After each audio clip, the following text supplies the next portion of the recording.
हम अपने बच्चों का बौद्धिक विकास कहानियों के माध्यम से कर सकते हैं।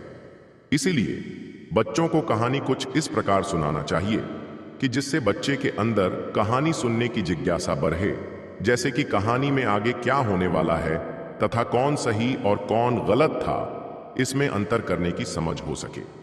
इसके अलावा देखा जाए तो कहानी बच्चों का मन बहलाने वाला एक सबसे आसान और सही तरीका है, जिसके माध्यम से बच्चों के मानसिक विकास को भी बढ़ावा मिलता है। इसलिए कहानी जोन के इस लेख में हम आपको 20 मजेदार नैतिक कहानियां सुनाने जा रहे हैं। हमें उम्मीद है ये कहानियां आपके बच्चे को बहुत पसंद आएंगी, जो कि इस प्रकार हैं। कहानी नंबर 1, अकल की दुकान।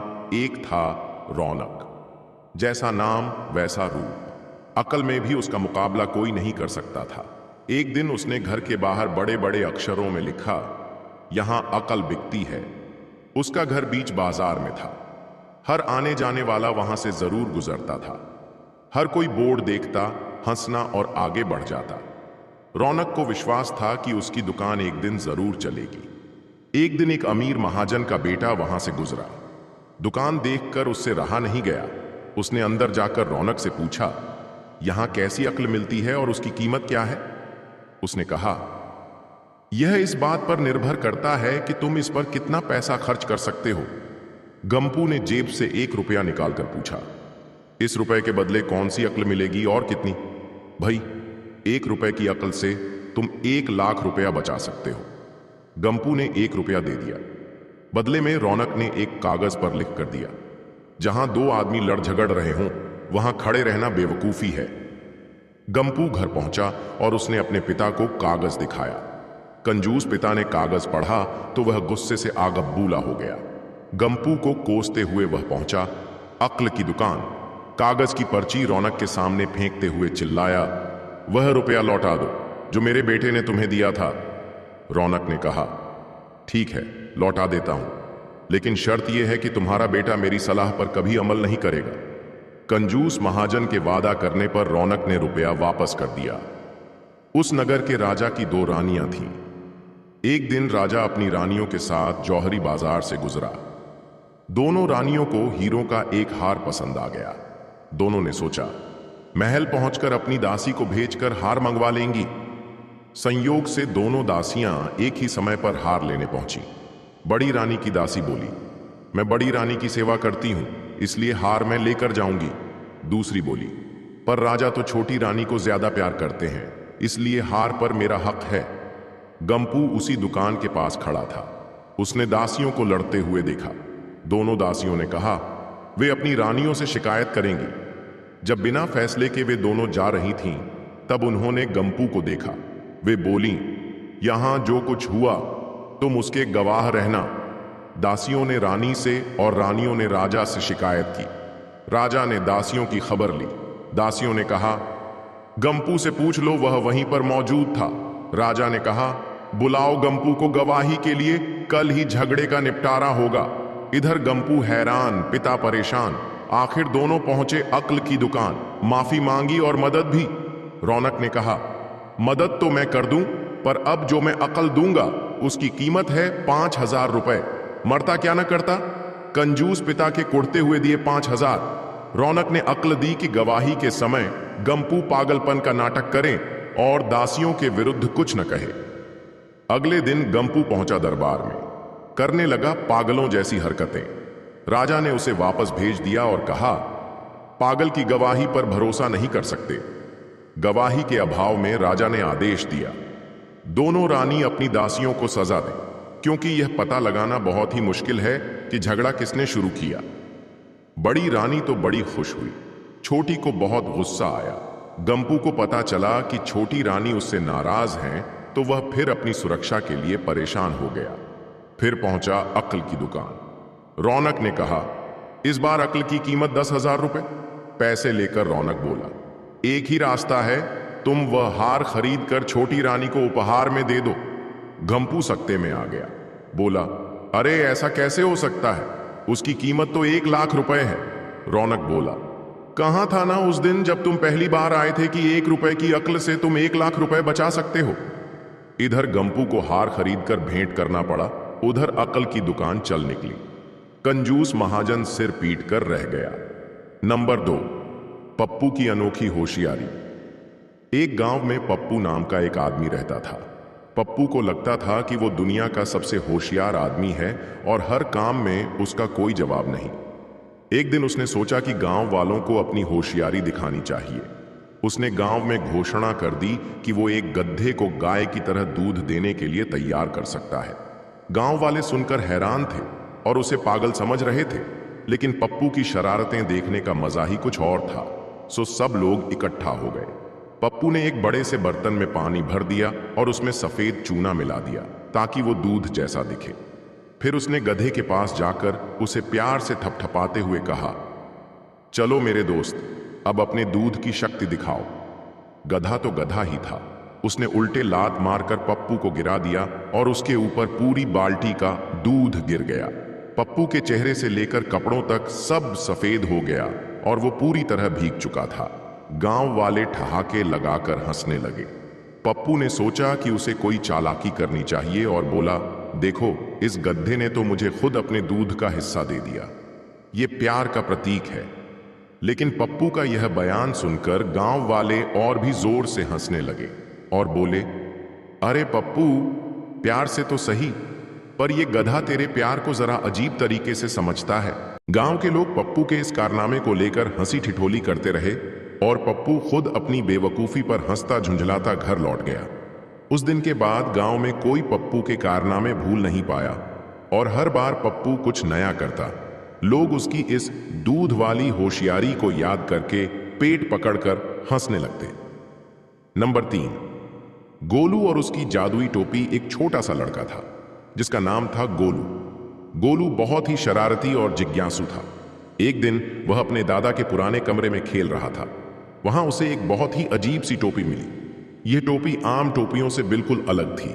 यह सुनहरे धागों से बुनी हुई थी और इसके ऊपर चांद और तारे बने हुए थे। गोलू ने टोपी पहनी और तुरंत ही उसे लगा कि कुछ अजीब हो रहा है। जैसे ही उसने आंखें बंद की और मन ही मन कुछ सोचा, वैसे ही वह उस चीज में बदल गया जो उसने सोचा था। एक बार वह एक बड़ा सा हाथी बन गया, फिर एक उड़ता हुआ पक्षी और फिर एक रंग बिरंगा तितली। गोलू बहुत खुश था। उसने सोचा कि उसे एक जादुई टोपी मिल गई है। उसने अपने दोस्तों को बुलाया और उन्हें भी यह टोपी पहनने दी। उसके दोस्त भी बहुत खुश हुए और वे अलग अलग जानवरों में बदलने लगे। वे एक साथ जंगल में घूमने गए, समुद्र में तैरने गए और आसमान में उड़ने लगे। लेकिन एक दिन गोलू ने गलती से सोच लिया कि वह एक बड़ा सा पत्थर बन गया है। वह जमीन पर गिर गया और हिल भी नहीं पा रहा था। उसके दोस्त उसे ढूंढने लगे, लेकिन उन्हें कहीं नहीं मिला। तभी गोलू को याद आया कि उसे क्या करना है। उसने अपनी आंखें बंद की और मन ही मन सोचा कि वह वापस से गोलू बन गया है। तुरंत ही वह पत्थर से बदलकर फिर से एक छोटा सा लड़का बन गया। उस दिन के बाद गोलू ने कभी भी अपनी जादुई टोपी का गलत इस्तेमाल नहीं किया। उसने सीखा कि जादू का इस्तेमाल सावधानी से करना चाहिए। नंबर 4, रामू और डरावना भूत का सच। एक गांव में रामू नाम का एक सीधा साधा आदमी रहता था, लेकिन उसकी एक अजीब आदत थी। उसे हर चीज का बेहद डर था, खासकर भूत प्रेत का। एक दिन उसके दोस्त श्यामू ने उससे मजाक करने का प्लान बनाया। श्यामू ने गांव वालों के साथ मिलकर एक डरावना खेल रचने का सोचा। रात के अंधेरे में जब रामू अपने खेत से वापस लौट रहा था, तो उसने रास्ते में एक सफेद कपड़े में लिपटा हुआ एक भूत देखा। असल में यह श्यामू ही था जो भूत बना हुआ था। रामू डर के मारे कांपने लगा और सोचने लगा कि उसकी जिंदगी अब यहीं खत्म हो जाएगी। तभी श्यामू ने अपने भूत की आवाज में बोला, मैं इस गांव का सबसे खतरनाक भूत हूं। अगर तुझे अपनी जान प्यारी है तो मुझे हर महीने 1 किलो दूध और 1 किलो मावे की मिठाई चढ़ानी होगी। रामू डर के मारे कांपते हुए बोला, हां भूत जी, मैं आपकी बात जरूर मानूंगा। वो डरते डरते भागकर अपने घर पहुंचा और पूरी रात डर के मारे सो नहीं पाया। अगले दिन श्यामू और उसके दोस्त रामू के पास आए और उससे भूत का किस्सा सुनाने लगे। बेचारा रामू इतनी बुरी तरह डर गया था कि उसने डरते डरते बताया, कल रात मैं खुद भूत से मिला। उसने मुझे हर महीने मावे की मिठाई और दूध चढ़ाने को कहा है, नहीं तो वो मुझे उठाकर ले जाएगा। श्यामू और दोस्तों ने अपनी हंसी को छुपाते हुए सिर हिलाया और बोले, अरे हाँ, उस भूत से बचने का यही एकमात्र तरीका है। अब तुम्हें हर महीने उसे मिठाई और दूध चढ़ाना होगा। रामू ने हर महीने मावे और दूध का इंतजाम करना शुरू कर दिया और हर बार उसकी मिठाई श्यामू और उसके दोस्तों की थाली में पहुंच जाती। इस तरह रामू की डर की आदत ने उसे भूत के नाम पर गांव वालों का खिलौना बना दिया और श्यामू हर बार उसकी मासूमियत पर हंसी ठिठोली करता रहा। कुछ महीनों बाद जब रामू को असलियत पता चली तो उसने खुद को आईने में देखा और हंसते हुए कहा, अरे भूत तो मैं ही बना हुआ था। और इस तरह रामू की मासूमियत पर खुद को हंसता देख उसके दोस्त भी हंसते हंसते लोटपोट हो गए। नंबर 5, बोलने वाला तोता। एक आदमी को बहुत शौक था कि उसके पास एक ऐसा तोता हो जो इंसानों की तरह बातें कर सके। दिन वो एक पेट शॉप में गया जहां एक दुकानदार ने उसे एक खास तोते के बारे में बताया। दुकानदार ने कहा, ये तोता बहुत ही खास है, ये वही बोलता है जो इसे सुनाई देता है। आदमी ने सोचा कि अगर ये सच में बोलता है तो ये तो बहुत मजेदार होगा। वो तुरंत पैसे देकर तोता खरीद लेता है और उसे घर ले आता है। लेकिन घर पहुंचते ही आदमी को एहसास होता है कि तोता बिल्कुल चुपचाप बैठा है। आदमी ने कहा, तोते भैया कुछ तो बोलो, मगर तोता चुप रहा। आदमी ने सोचा शायद तोता डर गया है, इसलिए उसने दिन भर उसका ध्यान रखा, लेकिन तोता एक शब्द भी नहीं बोला। अब आदमी परेशान हो गया। अगले दिन वो वापस दुकानदार के पास गया और बोला, आपने तो कहा था कि ये तोता हर चीज रिपीट करता है, लेकिन ये तो एक शब्द भी नहीं बोल रहा। दुकानदार ने हंसते हुए जवाब दिया, अरे भाई साहब, ये तोता बहरा है, इसे सुनाई ही नहीं देता तो रिपीट क्या करेगा। नंबर 6, तेनालीराम और मटका। एक बार किसी बात पर राजा कृष्णदेव तेनालीराम से बहुत नाराज हो गए और उन्हें यह आदेश भी दे दिया कि वह दरबार में न आए और राजा को कभी अपना चेहरा भी न दिखाएं। अगर तेनालीराम इस आदेश का पालन नहीं करेंगे तो उन्हें सजा के तौर पर कोड़े मारे जाएंगे। जब राजा ने यह आदेश दिया तो तेनालीराम के विरोधी बहुत खुश हुए। राजा का गुस्सा देखकर तेनालीराम ने उस समय वहां से चले जाना ही बेहतर समझा और दरबार से चले गए। फिर अगले दिन जब राजा अपने दरबार की ओर जा रहे थे तो उस समय तेनालीराम के विरोधी ने राजा को भड़काना शुरू कर दिया और कहा कि तेनालीराम ने आपके आदेश का पालन नहीं किया, वह आपके आदेश को मजाक के तौर पर ले रहा है। तेनालीराम दरबार में अपनी बातों से सबको हंसा रहा है। यह सुनकर राजा का गुस्सा और भी बढ़ गया और वह तेजी से दरबार की ओर बढ़ गए। वहां पहुंचकर उन्होंने देखा कि तेनालीराम एक बर्तन में अपना चेहरा लगाए खड़े थे। बर्तन में आंखों की जगह 2 छेद बने हुए थे। यह देखकर राजा ने गुस्से में कहा कि तेनालीराम, तुमने मेरा आदेश नहीं माना, अब तुम कोड़े खाने के लिए तैयार हो जाओ। इस पर तेनालीराम ने कहा, महाराज, आपने मुझे अपना चेहरा दिखाने से मना किया था, इसीलिए मैंने इस बर्तन से अपना चेहरा ढक रखा है। अगर इसके बावजूद भी आप मेरा चेहरा देख पा रहे हैं तो इसीलिए कुम्हार ने मुझे टूटा हुआ बर्तन दिया है। इस पर राजा खुश हुए और हंसने लगे। राजा का गुस्सा शांत हो गया। राजा ने तेनालीराम को अपने आसन पर बैठने को कहा। इस पर तेनालीराम के विरोधी चुप हो गए। नंबर 7, राजा और बीज। एक राजा के 3 बेटे थे। अब समय आ चुका था कि राजा अपना उत्तराधिकारी किसे चुने, क्योंकि अब राजा बूढ़ा हो चुका था। लेकिन उसे समझ नहीं आ रहा था कि वह किस बेटे को राजा बनाए। इसलिए उसने एक उपाय सोचा और तीनों बेटों को बुलाया और उत्तराधिकारी के बारे में बताया। राजा ने अपने तीनों बेटों को एक एक बीज दिया और कहा, इस बीज को गमले में उगाना है और ठीक 1 वर्ष बाद मैं इन्हें देखूंगा कि तुमने बीज की देखभाल कैसे की है और इसे कितना उगाया है। इसी आधार पर मैं अपना उत्तराधिकारी चुनूंगा। यह कहकर राजा ने तीनों को जाने को कहा। अब तीनों बेटों ने बगीचे से एक एक खाली गमला उठाया और उसमें अपने बीज बो दिए। तीनों ने कड़ी मेहनत की और बीजों को पानी देकर उगाना शुरू कर दिया। 1 साल बाद राजा ने तीनों को बुलाया और उनसे अपने गमले दिखाने को कहा। दोनों बड़े बेटों ने अपने गमले अपने पिता को दिखाए। उन गमलों में बड़े बड़े पौधे उगाए थे। अब जब तीसरे बेटे की बारी आई तो उसका गमला खाली मिला। राजा तीसरे बेटे से पूछता है कि उसका गमला खाली क्यों है। तब वह उत्तर देता है, पिताजी, मैंने बहुत कोशिश की पर यह बीज अंकुरित नहीं हुआ। मैंने इसे पूरे साल पानी दिया और इसकी देखभाल भी की। जिसे के बाद राजा कहता है, मेरे उत्तराधिकारी का नाम बताने का समय आ चुका है। राजा अपने तीसरे बेटे को राजा बना देता है। तब उसके दोनों बेटों ने आपत्ति जताई कि पिताजी, हमारे गमलों में बड़े बड़े पौधे थे, लेकिन फिर भी आपने उसका गमला खाली होने पर उसे राजा क्यों बनाया? यह अन्याय है। तब राजा ने तीनों को पूरी कहानी बताई कि उसने 1 वर्ष पहले तीनों को उबले हुए बीज दिए थे, जिन्हें पौधा बनाना असंभव है, इसीलिए तीसरे बेटे का बीज नहीं उगा। लेकिन आप दोनों ने असंभव को संभव कर दिखाया। और फिर वह हंसने लगा। तीसरे बेटे की ईमानदारी देखकर राजा ने उसे उत्तराधिकारी बना दिया। कहानी से शिक्षा, सच बोलने वाला हमेशा आगे बढ़ता है। नंबर 8, दयालु चींटी और मूर्ख टिड्डा। एक बार की बात है, एक हरे भरे घास के मैदान में एक चींटी और एक टिड्डा रहता था। वह एक मेहनती चींटी थी जो अपना दिन सर्दियों के लिए भोजन इकट्ठा करने में बिताती थी। दूसरी ओर टिड्डा अपना समय खेलने और गाने में बिताता था, और इतनी मेहनत करने के लिए वह चींटी का मजाक उड़ाता था। अब महीने बीत गए और सर्दी आ गई। घास का मैदान बर्फ से ढक गया और भोजन दुर्लभ हो गया। टिड्डा, जिसने सर्दियों के लिए तैयारी नहीं की थी, ठंड और भूख से तड़प रहा था। वह चींटी के घर गया और भोजन मांगा।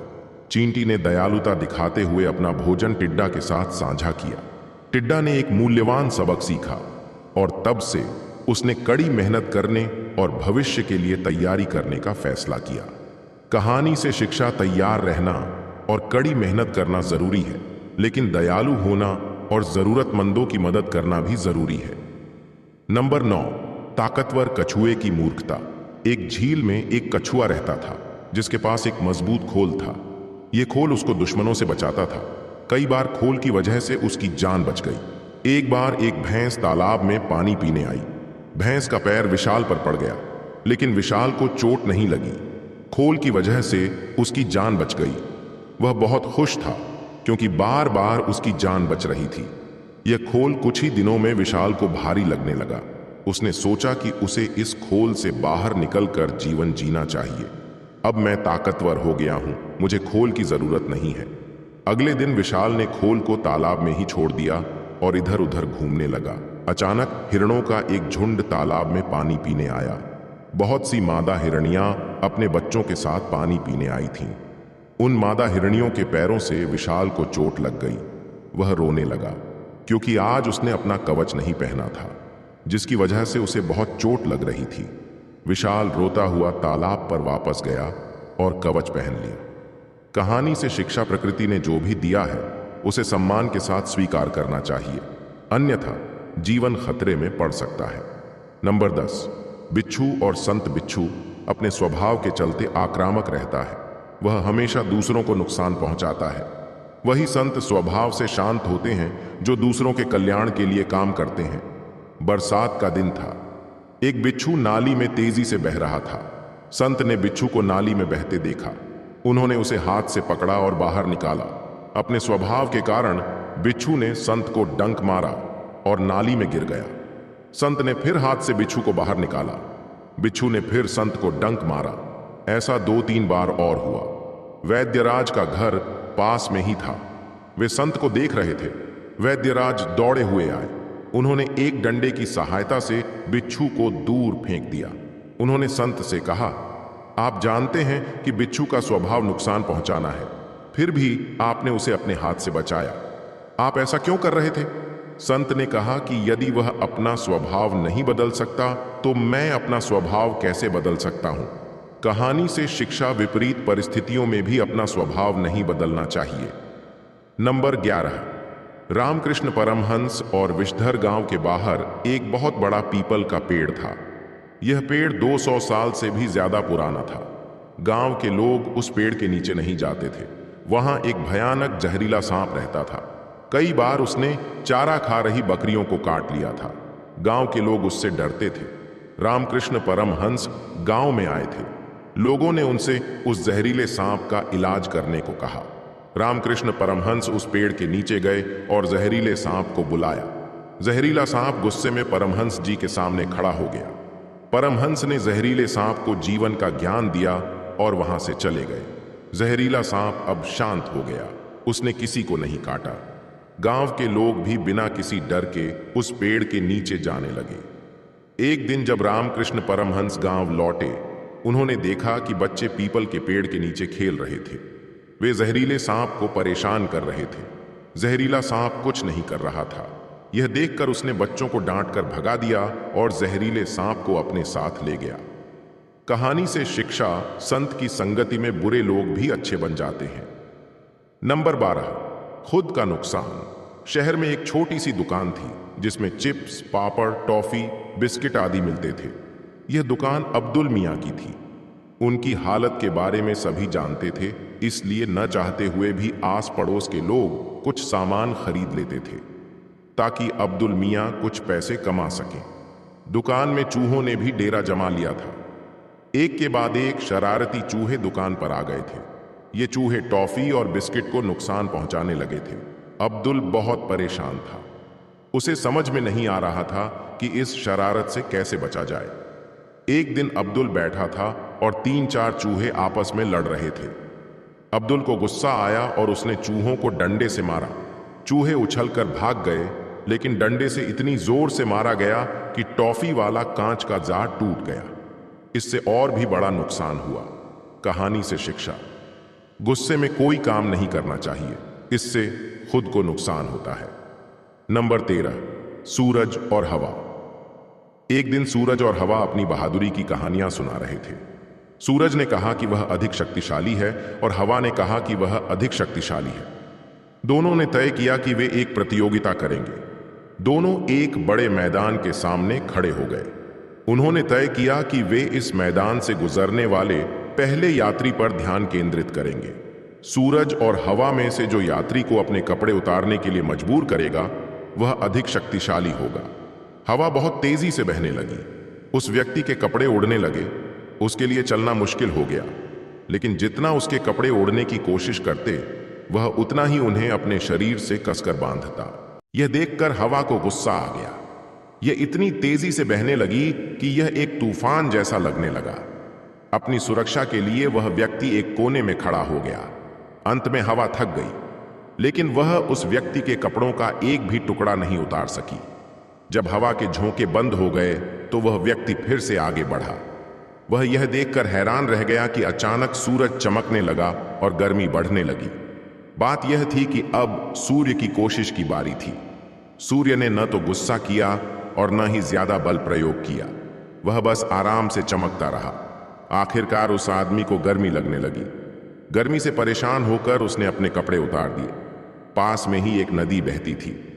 वह नहाने के लिए नदी की ओर चला गया। सूर्य जीत गया। हवा समझ गई कि गुस्सा करने से कुछ नहीं होता, बस शांत रहकर अपना काम करना चाहिए।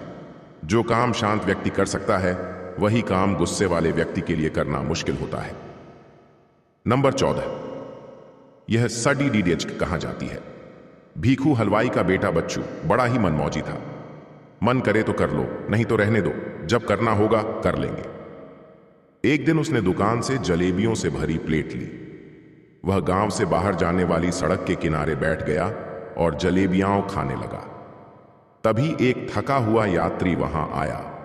उसने बच्चू से कहा, मैं बहुत दूर से आया हूं, मुझे बहुत भूख लगी है, क्या मुझे यहां कुछ अच्छा खाने को मिलेगा? बच्चू ने उसे एक जलेबी देते हुए कहा, ये लो भाई, जलेबी खा लो, और अगर और चाहिए तो भीखू हलवाई की दुकान पर चले जाओ, तुम्हें खाने को सब कुछ मिल जाएगा। यात्री ने देखा कि वहां 2 रास्ते थे। उसने बच्चे से पूछा, अच्छा बताओ, इनमें से कौन सा रास्ता भीखू हलवाई की दुकान पर जाता है? यह सुनकर बच्चू को बहुत राहत मिली। वह हंसा और बोला, अरे भाई, तुम तो मुझसे भी आलसी निकले। मेरे पिताजी हमेशा कहते थे कि मुझसे ज्यादा आलसी कोई नहीं हो सकता, पर अब मैं उन्हें बता दूंगा कि वह गलत थे।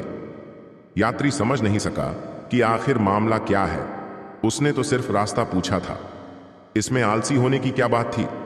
खैर, उसने फिर पूछा, यह सब छोड़ो और यह बताओ कि भीखू हलवाई की दुकान पर कौन सी सड़क जाती है? बच्चू बोला, ऐसा है भाई, ये दोनों सड़कें कहीं नहीं जाती हैं, यहीं पड़ी हैं। हाँ, अगर तुम्हें कुछ खाना है तो थोड़ा हाथ पैर हिलाओ और इस दाईं ओर वाली सड़क पर चलो। सीधे दुकान पर पहुंच जाओगे, और अगर सडीडीडाहट के भरोसे रुक गए तो यहीं खड्डे रह जाओगे, क्योंकि ये सड़कें बहुत आलसी हैं, सालों से यहीं पड़ी हैं। ये सुनकर यात्री जोर से हंसा। हंसते हुए वह दाईं ओर वाली सड़क पर चलने लगा। नंबर 15। खूबियां तो हम सब में होती है। जंगल का राजा शेर युद्ध की तैयारी में लगा हुआ था। उसने जंगल के सभी जानवरों की एक बैठक बुलाई, जिसमें हाथी, हिरण, खरगोश, घोड़ा, गधा, भालू, बंदर सभी आए। राजा शेर ने सभी को उनके कार्य सौंपे। केवल खरगोश और गधे को ही कार्य सौंपे जाने बाकी थे। शेष जानवरों ने कहा, महाराज, कृपया गधे और खरगोश को अपनी सेना में शामिल न करें। लेकिन क्यों? शेर ने पूछा। तब हाथी सभी जानवरों के सामने खड़ा हो गया और बोला, महाराज, गधा इतना मूर्ख है कि वह हमारे किसी काम का नहीं है। युद्ध के समय एक बुद्धिमान व्यक्ति की आवश्यकता होती है। तब भालू ने कहा, महाराज, यह खरगोश इतना डरपोक है कि मेरी परछाई से भी डरकर भाग जाता है। युद्ध में ऐसे डरपोक व्यक्ति का क्या काम? अब शेर ने कहा, भाइयों, तुमने गधे और खरगोश की कमजोरियां तो देखी हैं, लेकिन क्या तुमने उनकी खूबियों पर ध्यान दिया? देखो, गधा इतनी जोर से चिल्ला सकता है कि मेरी दहाड़ भी उसके सामने हल्की लगेगी, और क्या खरगोश जितना फुर्तीला कोई है? इसीलिए तो गधे को उद्घोषक और खरगोश को संदेशवाहक बनाता हूं। हर किसी में कोई ना कोई गुण होता है, बस तुम्हें उसे ढूंढना है। बेलो हां या नहीं। नंबर 16। राजवीर एक जंगल में रहता था। वह जंगली जानवरों से बातें भी किया करता था। इशारों इशारों में एक बार जो महीने के लिए जंगल में निकला तो उसने देखा कि जंगल के पेड़ों पर कुछ हरा हरा लगा हुआ है। उसने यह जानने के लिए यह क्या चीज है, एक बहुत ही बढ़िया भालू, जिससे बहुत ही सालों से तजुर्बा था जंगल में रहने का, उसने उस भालू से जाकर कहा कि यह जंगल के सभी पेड़ों पर हरा हरा क्या लगा हुआ है। उस भालू ने कहा कि ठीक है, मुझे वहां लेकर चलो जहां के पेड़ों पर यह हरा हरा लगा हुआ है। राजवीर ने उस भालू को वहां ले गया जहां पेड़ों पर कुछ हरा हरा लगा हुआ था। वह पेड़ को देखकर भालू एकदम से चौंक उठा और कहा कि यह तो दीमक है जो हरी हो गई है। इस पर राजीव रहता है कि क्या हमें चिंता की कोई बात है?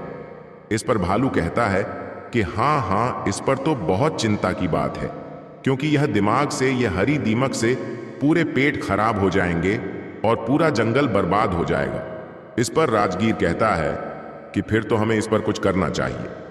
भालू कहता है कि हाँ हाँ, हमें कुछ ना कुछ तो करना ही चाहिए। अब राजवीर एक और भालू पूरे जंगल में घूमकर पूरे जानवरों को जमा करते हैं, जिसमें चीन, बंदर, भेड़िया, शेर, चीता और तरह तरह के जानवर जमा होते हैं, और इस मुद्दे पर बात करते हैं कि जंगल में जो यह दीमक लगी है, जो हरी दीमक लगी है, उसे हमें कैसे खत्म करना चाहिए। इस पर सब अपनी अपनी राय देते हैं, लेकिन किसी को भी इस हरी दीमक के बारे में पता नहीं था, सिवाय भालू के। भालू कहता है कि जब मैं राज दरबार में था तब वहां पर भी एक बाहरी दीमक लगी थी। उन्होंने कोई तेल उस पर लगाया था तो पूरी दिमाग जल गई थी और पेड़ सुरक्षित हो गए थे, और उस दिल की वजह से पूरी दिमाग पेड़ पर से हट गई थी। यह सुनकर राजवीर कहता है, फिर तो हमें वह तेल चाहिए। यह सुनकर भालू और पूरे जानवर कहते हैं, लेकिन हमें थोड़ी मात्रा में तेल मिलेगा, इससे कोई फर्क नहीं पड़ता। हमें तो पूरे जंगल के पेड़ों पर वो तेल लगाना है, इसीलिए हमें बहुत सारा तेल चाहिए। यह सुनकर राजवीर कहते हैं कि फिर तो हमें पास के गांव में जाकर देखना पड़ेगा कि वह तेल है या नहीं। इस पर भानु कहते हैं, यहां पास के गांव में वह तेल जरूर मिलेगा, लेकिन उसे लाने में बहुत रिस्क है।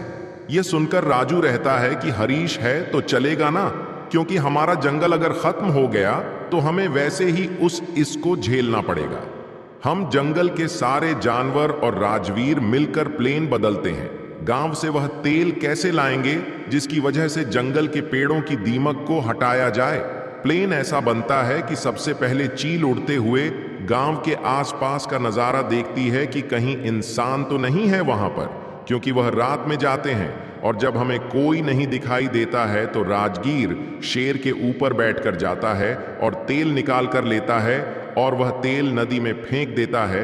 नदी में मगरमच्छ उसका इंतजार कर रहा होता है। मगरमच्छ अपने मुंह से तेल के ड्राम पानी में बहा करके किनारे पर लाता है। वहां पर बंदर और हाथी उसका इंतजार कर रहे होते हैं, और वह नदी में से तेल के ड्रम निकालते हैं और जंगल में रख देते हैं। फिर जंगल के सारे जानवर अपने हाथों से उस पेड़ के हरे धीमा कर सकते हैं। बंदर अपनी पूंछ से लगाता है, हाथी अपनी सूंड से लगाता है और बाकी के जानवर भी अपने शरीर पर लगाकर उस पेड़ को लगाते हैं। अगली सुबह उस तेल की वजह से पूरे जंगल के पेड़ हरे भरे हो जाते हैं। फिर से वो सारे जानवरों को बहुत खुशी मिलती है। नंबर 17, अकबर और बीरबल की नई बुद्धिमानी। एक नई समस्या। अकबर और बीरबल की कहानियां हमेशा से ही लोगों के दिलों में बसी रही हैं। उनकी सूझबूझ भरी कहानियां न केवल मनोरंजन करती हैं बल्कि जीवन की गहरी सीख भी देती हैं। आज हम एक ऐसी ही कहानी लेकर आए हैं जो आपको हंसाने के साथ साथ सोचने पर भी मजबूर करेगी। चोरों की समस्या। एक बार की बात है जब अकबर बादशाह अपने दरबार में चिंतित बैठे थे। उन्होंने देखा कि उनके राज्य में चोरी की घटनाएं बढ़ रही हैं। उन्होंने दरबारियों से समस्या का समाधान पूछा, लेकिन कोई संतोषजनक उत्तर नहीं मिला। तब अकबर ने बीरबल की ओर देखा और कहा, बीरबल, क्या तुम इस समस्या का हल निकाल सकते हो? बीरबल की योजना। बीरबल ने मुस्कुराते हुए कहा, जहां पनाह, इस समस्या का हल आपको के माध्यम से मिलेगा। अकबर ने उत्सुकता से कहा, जल्दी बताओ बीरबल। चोरों का पकड़ा जाना। बीरबल ने योजना बनाई कि वह एक नकली खजाना तैयार करेंगे और उसे एक सुनसान जगह पर रख देंगे। इस खजाने की खबर उन्होंने धीरे धीरे पूरे शहर में फैला दी। जैसे ही यह खबर चोरों तक पहुंची, वे खजाने की तलाश में उस जगह पर पहुंच गए। लेकिन बीरबल ने वहां पहले से ही अपने सिपाहियों को तैनात कर रखा था। जब चोर खजाना चुराने आए तो सिपाहियों ने उन्हें रंगे हाथों पकड़ लिया। इस तरह बीरबल की सूझबूझ से चोर पकड़े गए और राज्य में शांति पुनः स्थापित हो गई। अकबर ने बीरबल की इस नई की खूब प्रशंसा की और कहा, बीरबल, तुम्हारी बुद्धिमानी के आगे हर समस्या छोटी लगती है।